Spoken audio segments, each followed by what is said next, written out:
प्यारे बच्चों, आपका +2 क्लास में स्वागत है। आपके केमिस्ट्री सब्जेक्ट में जो 8th यूनिट है वो है D and F block elements. तो इसमें जो आज हम टॉपिक डिस्कस करने जा रहे हैं वो हैं definition of transition elements, fundamental difference in the electronic configuration of representative elements and transition elements, general trends in the properties of transition elements. तो वो प्रॉपर्टीज हैं atomic and ionic radii, metallic character, melting and boiling points.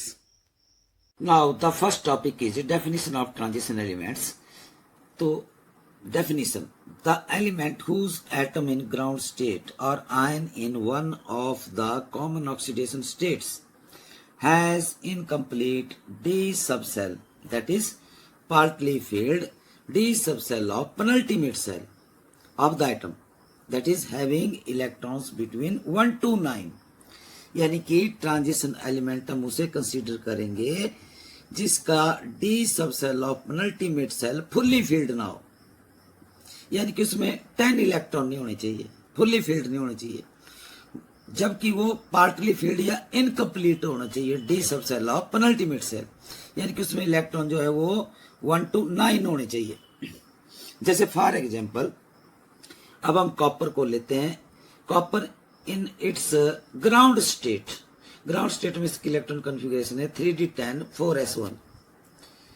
तो यानी कि ground state में obviously copper जो है उसको हम ट्रांजिशन मेटल कंसीडर नहीं कर सकते क्योंकि इसका 3d जो सबसेल है वो फुल्ली फील्ड है।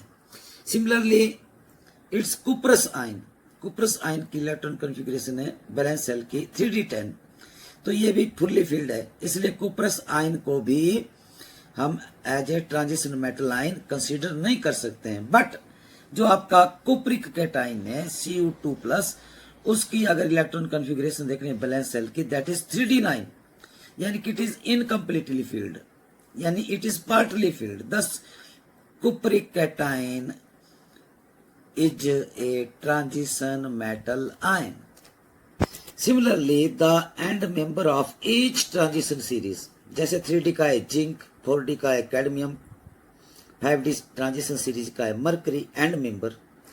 अगर आप एंड मेंबर और इनकी जो most common oxidation state of +2 है, यानी कि इनके डाइवेलेंट कैटायंस जो end member of transition series हैं उनके डाइवेलेंट कैटायंस, तो उनकी अगर आपने इलेक्ट्रॉनिक कॉन्फ़िगरेशन देखनी है तो इन सभी में आप देखेंगे D subshell of penultimate cell जो है वो फुल्ली फील्ड है, यानी कि ये जो end member of each transition series and their divalent cations can not be considered as transition metal और transition metal ions. Next topic आता है fundamental difference in the electronic configuration of representative elements and transition elements. तो यानी कि representative elements हुए जो S और P block से रिलेटेड हैं। जैसे कि फॉर एग्जांपल आपका सोडियम है, तो सोडियम जो है वो S ब्लॉक का एलिमेंट है, ऑक्सीजन P ब्लॉक का एलिमेंट है। अगर आप सोडियम और ऑक्सीजन की इलेक्ट्रॉनिक कॉन्फ़िगरेशन देखें तो आप पाएंगे कि इनमें valence electrons are present in outer most shell of the atom, जबकि जो ट्रांजिशन एलिमेंट हैं उनमें valence electrons are present in S subshell of outermost shell as well as D subcell of penultimate cell. So this is the difference in the electron configuration of representative elements and transition elements. Study the similarities and trends in some of the properties of the transition elements along the horizontal row, that is along the period, and in the vertical group. तो सबसे पहले property आती है हमारी atomic and ionic radii. तो जैसा कि आप जानते हैं पीरियोडिक टेबल में एक्सट्रीम लेफ्ट हैंड साइड को ग्रुप 1 और ग्रुप 2 के बीच में जो एलिमेंट्स आते हैं they belong to S block elements, और एक्सट्रीम राइट हैंड साइड को ग्रुप 13 और 18 के बीच में जो एलिमेंट्स हैं this belong to P block elements, और जो आपके डी ब्लॉक एलिमेंट्स हैं they lie in between the S block elements and P block elements. So the atomic radii of the transition metals lie in between those of S and P block elements, because you know along the period as we move from left to right, the main energy cell remains the same and shielding effect also remains the same, but due to increase in atomic number along the period, the effective nuclear charge increases, hence the size of atoms goes on decreasing along the period from left to right. Second आता है generally the atomic radii of d block elements in a series decrease with increase in atomic number, but the decrease in atomic size is small after midway. यानी कि along the period जब आप left to right जाते हैं तो D block element में last electron enter in D सब cell, और डी सब सेल में 5 ऑर्बिटल्स होते हैं, तो इसलिए मैक्सिमम नंबर ऑफ इलेक्ट्रॉन उसमें कितने आएंगे 10 आएंगे अप टू ग्रुप 12. अब जैसे कि आपको पता है डी सब सेल के इलेक्ट्रॉन की शील्डिंग जो है that is poor shielding effect है, और जैसे हम लेफ्ट टू राइट प्रोसीड करते हैं और डी सब सेल प्रोग्रेसिवली फील्ड होता चला जाता है लेफ्ट टू राइट, तो एटॉमिक नंबर इंक्रीज होने की वजह से इफेक्टिव न्यूक्लियर चार्ज जो है वो इंक्रीज हो जाता है अप टू क्रोमियम तक. फिर उसके बाद जो है इफेक्टिव न्यूक्लियर चार्ज जो है वो स्मॉल इंक्रीज होता है, क्योंकि फिर शील्डिंग इफेक्ट ऑफ डी सब cell goes on increasing as number of electrons goes on increasing in D सब सेल. तो यानी कि जब हम प्रोसीड करते हैं, जैसे फॉर एग्जांपल आपकी है first transition series scandium to zinc, तो screening effect of inner core electron 18 है, तो along the series inner core के इलेक्ट्रॉन 18 ही रहते हैं, यानी कि screening effect remains the same. और जो मेन एनर्जी सेल है वो भी आपका क्या रहता है सेम रहता है, और जो इलेक्ट्रॉन है they are progressively going to be filled in D सब cell of penultimate shell 3d1 to 3d10. तो अगर हम प्लॉट ड्रा करते हैं between atomic radii and atomic number, तो फर्स्ट ट्रांजिशन सीरीज में आप देखेंगे कि स्कैंडियम से क्रोमियम तक जो है वो साइज डिक्रीज हो जाता है due to poor shielding of D electrons along the period in first transition series. और क्रोमियम के बाद जब हम मिडवे में पहुंचते हैं सीरीज में, तो there is small decrease in atomic size of the transition element. अब स्मॉल डिक्रीज क्यों हो जाता है? क्योंकि स्क्रीनिंग इफेक्ट ऑफ डी सब shell due to increase in number of electrons in the D सब cell increases. In the middle of transition series जब हम Mn से Fe की ओर along the period from left to right move करते हैं, तो number of electrons in D सब cell increases, and due to increase in number of electrons in d subcell, the screening effect of d electrons also increases. So this increase in shielding effect counterbalances the increase in effective nuclear charge due to increase in atomic number. Hence the atomic radii of manganese and iron remain practically almost the same. Now at the end of the period, there is slight increase in the atomic radii. तो ऐसा क्यों होता है? क्योंकि near the end of series, the increased electron repulsions between added electrons in the same orbitals are greater than the attractive forces due to the increased nuclear charge. This results in the expansion of the electron cloud. Radii of second series are larger than those of first transition series.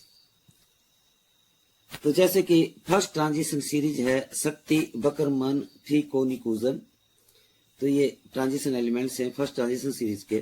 तो जैसे ही आप down the group first transition series से second transition series की तरफ proceed करेंगे तो atomic radii of second transition series के जो हैं वो लार्जर होंगे than the atomic radii of first transition series. तो सेकंड ट्रांजिशन सीरीज में एलिमेंट्स से आपके या जरूरी नोटबुक मोटी सी रुकी रही पड़ी आगे सीधी। अब क्वेश्चन अराइज होता है कि why the atomic radii of second transition series are larger than the atomic radii of first transition series. तो जैसा कि आप जानते हैं, मान लो हम ग्रुप 3 में 3D सीरीज का जो स्कैंडियम है वो डाउन द ग्रुप मूव करते हैं यट्रियम जो 4D सीरीज का है ट्रांजिशन एलिमेंट है। तो यानी कि स्कैंडियम जो है वो आपका 4th पीरियड में आता है, यट्रियम आपका 5th पीरियड में आता है। तो जैसे ही आप स्कैंडियम से यट्रियम में डाउन द ग्रुप मूव करते हैं तो new main energy shell add हो जाता है। यहाँ देखिए, यहाँ पे जो मेन एनर्जी सेल था वो n = 4 एस सब सेल था। और जैसे आप 4th पीरियड से 5th में आए यानी स्कैंडियम से यट्रियम में आए तो एक न्यू एनर्जी जो मेन सेल है 5th वो ऐड हो जाता है एटम में। इससे क्या हो जाता है कि electron goes far away from the nucleus. दूसरा, number of electrons in the inner core increases as we move down the group. अब देखिए, आप स्कैंडियम से यट्रियम में जब आप डाउन द ग्रुप मूव करते हैं तो number of inner core electron थे स्कैंडियम में 18 और यट्रियम में है ये 36। यानी कि due to increase in number of electron in the inner core the shielding effect also increases. तो अब ये जो दो इफेक्ट्स हैं, number 1 addition of new shell and increase in the number of electrons in the inner core of the atom, then we move top to bottom in the group.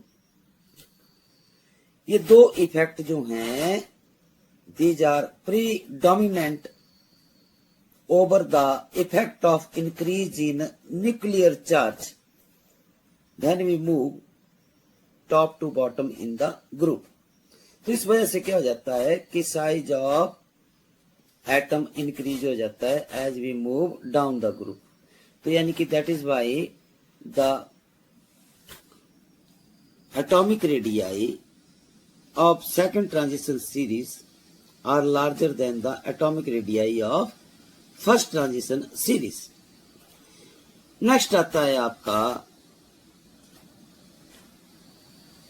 The atomic radii of second and third transition series are almost the same। तो अब यहाँ क्या हो जाता है, क्योंकि यहाँ भी तो इंक्रीज होना था, साइज होना चाहिए था जब आप सेकंड ट्रांजिशन सीरीज से मूव करते हैं down the group to third transition series. तो यहाँ भी तो मेन एनर्जी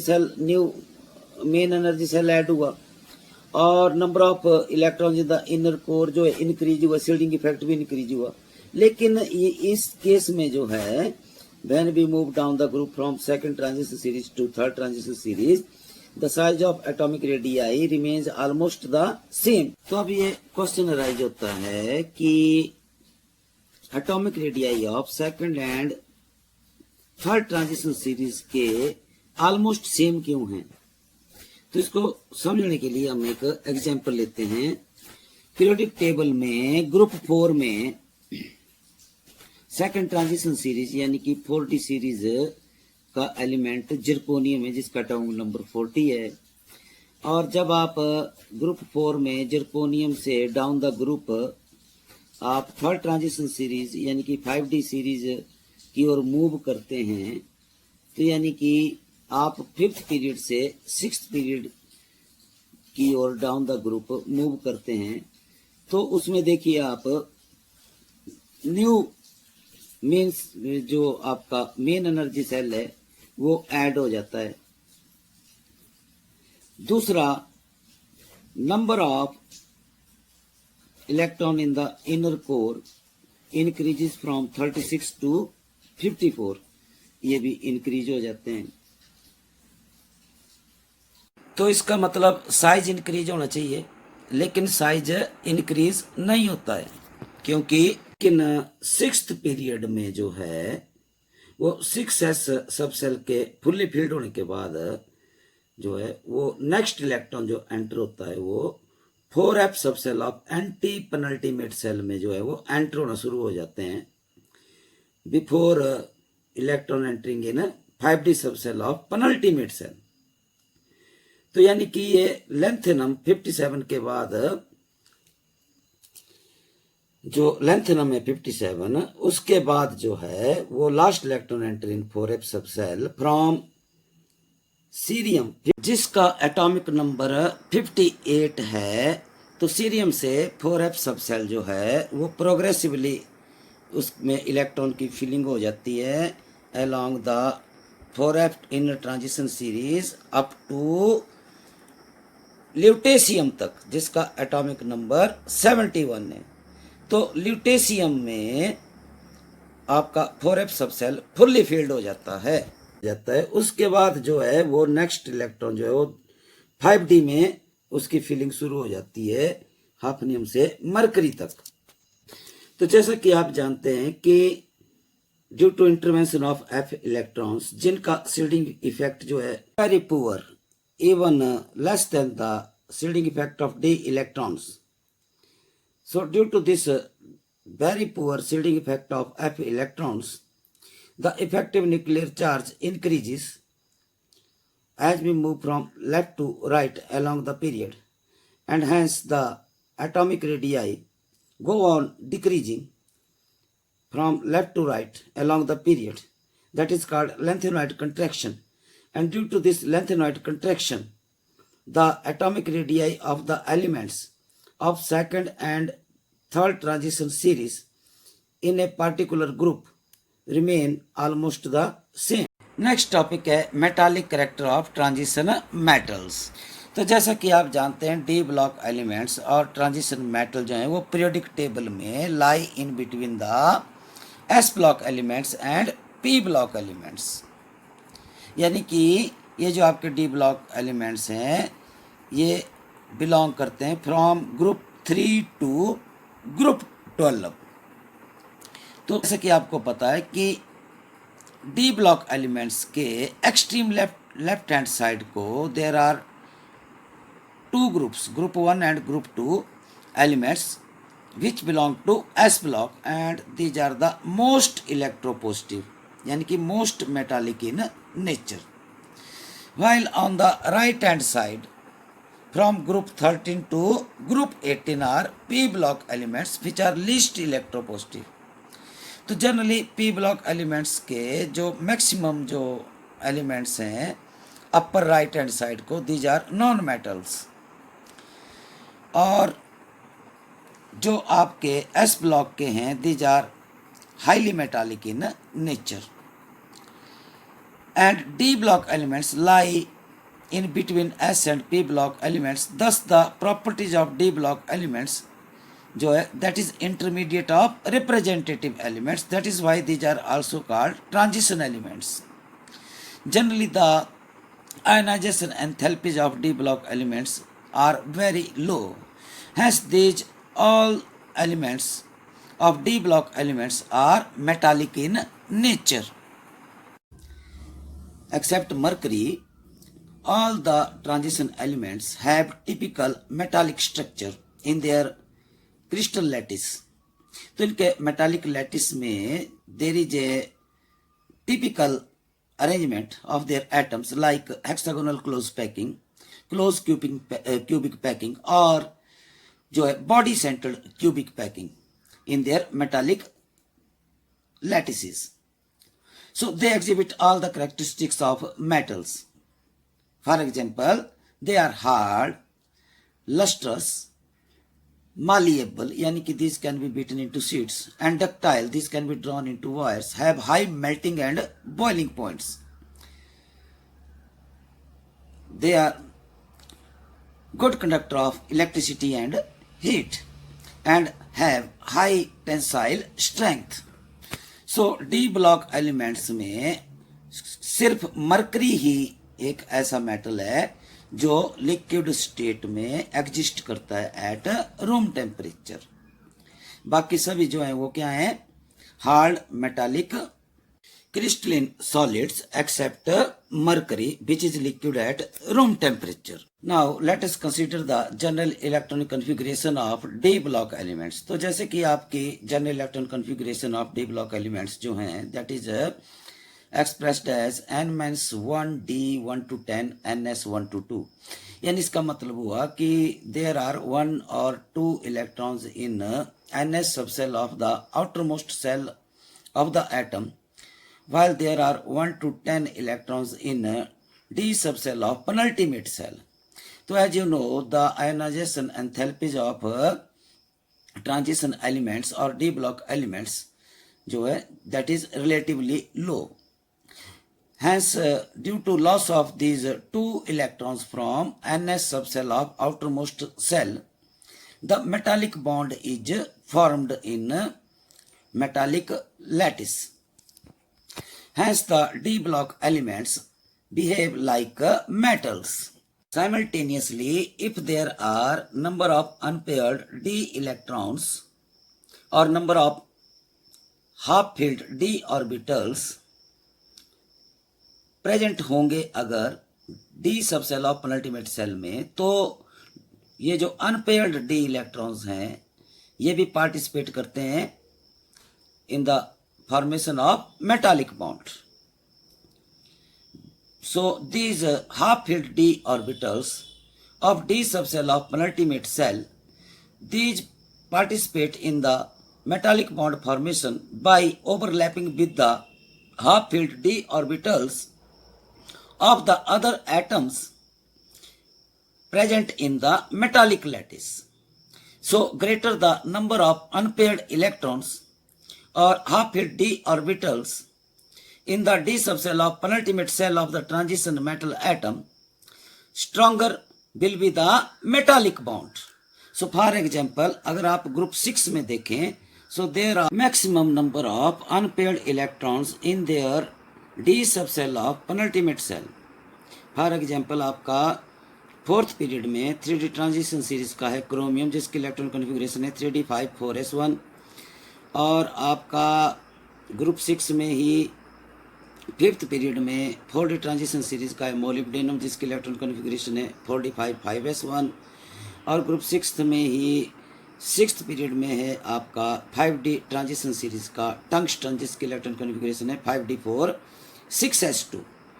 तो आप देखेंगे अगर तो maximum number of unpaired electron जो हैं वो डी सब सेल में है जो पार्टिसिपेट करते हैं in the metallic bond formation, और इस तरह से इनमें जो मेटालिक बॉन्ड बनता है that is the strongest metallic bond among the transition elements in their respective transition series. So that is why chromium, molybdenum and tungsten जो है वो these are hard metals, और tungsten जो है that is hardest metal among the D block elements. Similarly group 12 में अगर आप देखेंगे तो जो एंड मेंबर हैं ईच ट्रांजिशन सीरीज के these have fully filled d subcell of the penultimate cell, यानी कि there is no unpaired electron in their d subcell of penultimate cell. So group 12 में 3d ट्रांजिशन सीरीज में zinc जिसकी electron configuration है 3d10 4s2, और group 12 में ही 4d transition series का and member है कैडमियम जिसकी इलेक्ट्रॉन कन्फिगरेशन है 4d10 5s2, और ग्रुप 12 के ही 5d ट्रांजिशन सीरीज का एंड मेंबर है मरकरी जिसकी इलेक्ट्रॉन कन्फिगरेशन है 5d10 6s2।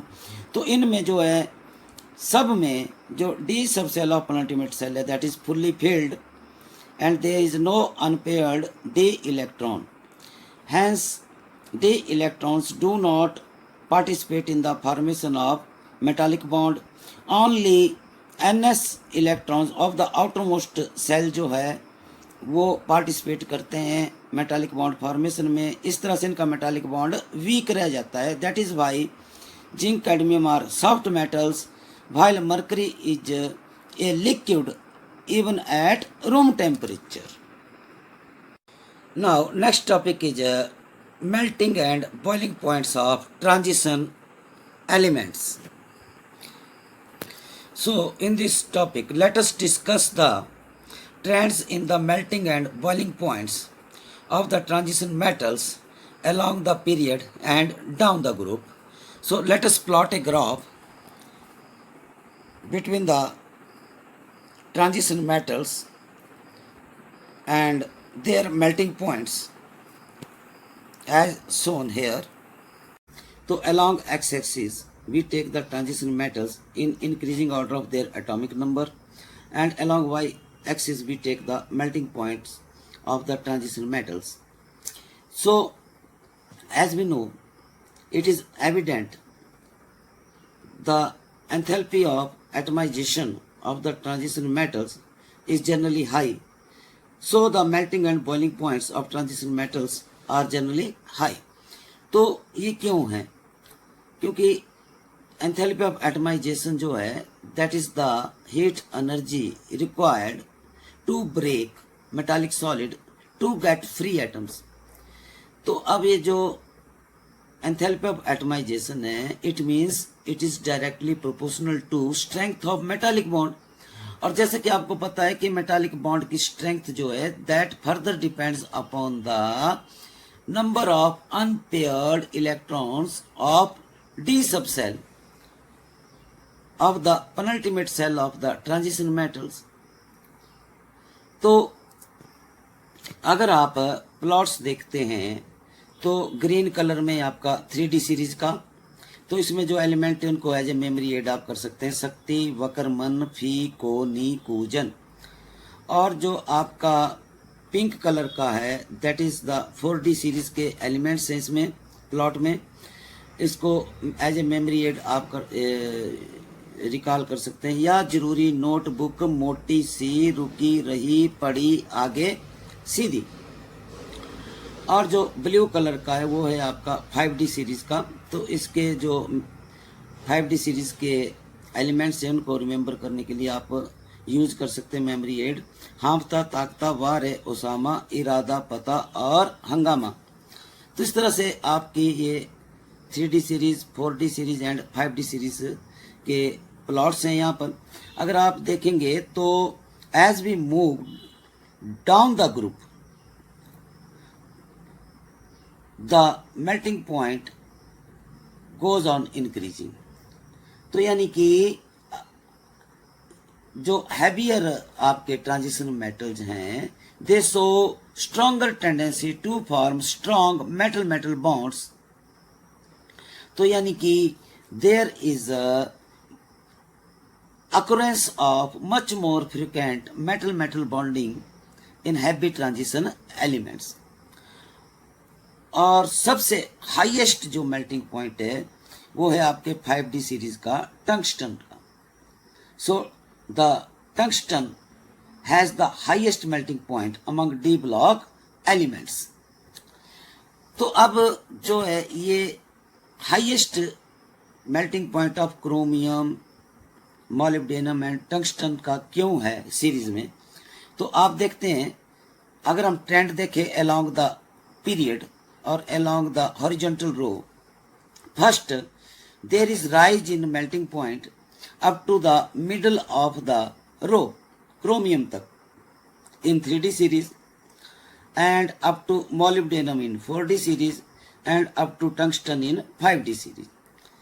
लेकिन after the middle of the row there is fall in the melting point of the transition metals in all the transition series. तो ऐसा क्यों होता है? Let us take the example of 3D series. So as we move in the fourth period from scandium to zinc, यानी कि from left to right along the horizontal row, the number of unpaired electrons goes on increasing in 3D subshell, क्योंकि इसमें 3D subshell की filling हो रही है from scandium to zinc, और ये जो 3D सबसेल है ये प्रोग्रेसिवली फील्ड हो रहा है along the period. So scandium की इलेक्ट्रॉन कन्फिगरेशन है 3d1 4s2. Next electron enter in 3D subshell titanium में तो 3d2 4s2, वेनेडियम की 3d3 4s2 एंड क्रोमियम की 3d5 4s1. यानी कि आपका 3D सबसेल जो है वो स्कैंडियम से प्रोग्रेसिवली फील्ड होना शुरू होता है. As the 3D subshell goes on filling progressively by the electron, the number of unpaired electron goes on increasing and there is maximum number of unpaired electron in chromium. तो chromium में maximum number of unpaired electron of D subcell हैं. So as we know, greater the number of unpaired electron of D subcell, stronger is the metallic bond. तो इसलिए the strength of metallic bond goes on increasing from scandium to chromium. The metallic bond in the chromium is the strongest among the 3D transition metals, and hence the melting point of chromium is the highest among the transition metals of 3D transition series. That is why it shows the peak in the plot in 3D transition series. अब chromium के बाद जो है manganese में जो है वो dip है, यानी कि there is fall in the melting point, there is dip in manganese. Similarly in 3D series there is dip in manganese. Similarly in 4D series there is dip in technetium, and similarly in 5D series there is somewhat dip in rhenium. तो यहाँ पे जो है वो chromium के बाद melting point एकदम fall क्यों हुआ? अगर आप electronic configuration of manganese 3D series की देखते हैं 7th ग्रुप में मैग्नीज की, तो it is 3d5 4s2. 4s2 तो आपका मेटालिक बॉन्ड में जो है वो पार्टिसिपेट करते हैं. तो जो आपकी 3D सबसेल की इलेक्ट्रॉन कन्फिगरेशन है that is exactly half field.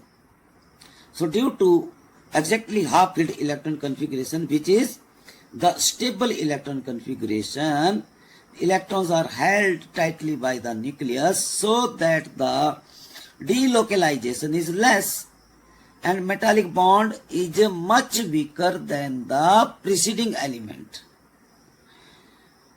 So इस वजह से जो है इनके जो मेल्टिंग पॉइंट है ग्रुप 7 के 3D सीरीज में मैग्नीज है आपका 7th ग्रुप में.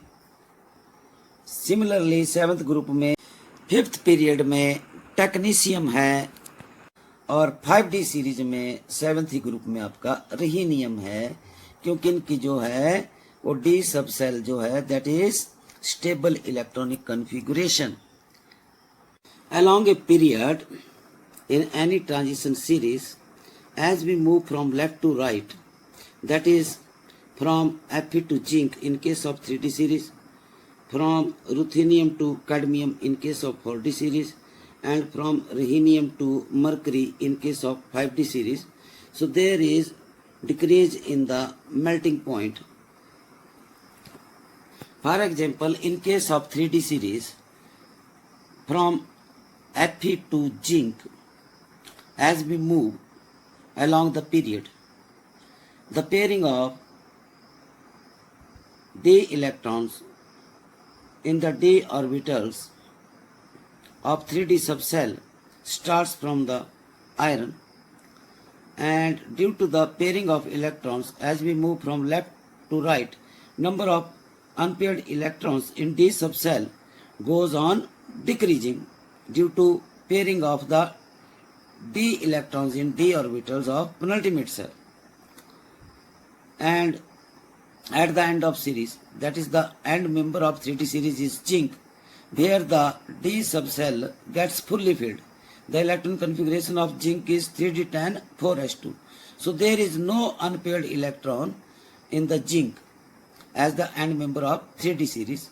So as we move from iron to zinc, the number of unpaired electron decreasing, hence the metallic strength also decreases. As the metallic strength decreases, the melting point also decreases, and zinc has the least melting point in the series because it has no unpaired electron and its metallic bond is the weakest. So similarly, the end member of 4D series is cadmium, which has fully filled 4d10 electronic configuration, and the end member of 5D series is mercury, which has the fully filled 5D subcell.